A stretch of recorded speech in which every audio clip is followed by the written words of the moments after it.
Salam dəyərli izləyicilər, 21 oktyabr 2025-ci il övladının məktəbə, bağçaya, hazırlığa taksi ilə və yaxud da tanış sürücülərlə göndərən şəxslərin nəzərinə bu videonu axıra qədər izləyin.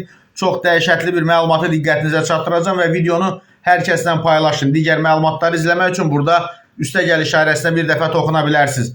Daxili İşlər Nazirliyinin mətbuat xidmətinin yaydığı məlumatda qeyd olunur ki, Bakı şəhərində taksi sürücüsünün məktəbliyə qarşı göstərdiyi qeyri-etik davranış polis əməkdaşları tərəfindən araşdırılıb. Yasamal rayon ərazisində BYD markalı 77 VK 571 dövlət qeydiyyat nişanlı avtomobilin sürücüsü Emin Oruczadə hazırlığa apardığı şagirdə qarşı etik normalara zidd hərəkətlər etdiyinə görə saxlanılıb və müvafiq qərarla həbs edilib. Uşaqlara qarşı hər hansı mənəvi, fiziki və ya etik zorakılıq yol verilməzdi. Valideynlər bilməlidir və diqqətli olmalıdır. Uşaqları məktəbə və ya hazırlığa göndərərkən istifadə etdiyiniz nəqliyyat vasitələri barədə mütləq şəkildə əmin olun. Şübhəli davranışlar müşahidə etdikdə dərhal 102 qaynar xəttinə məlumat verin.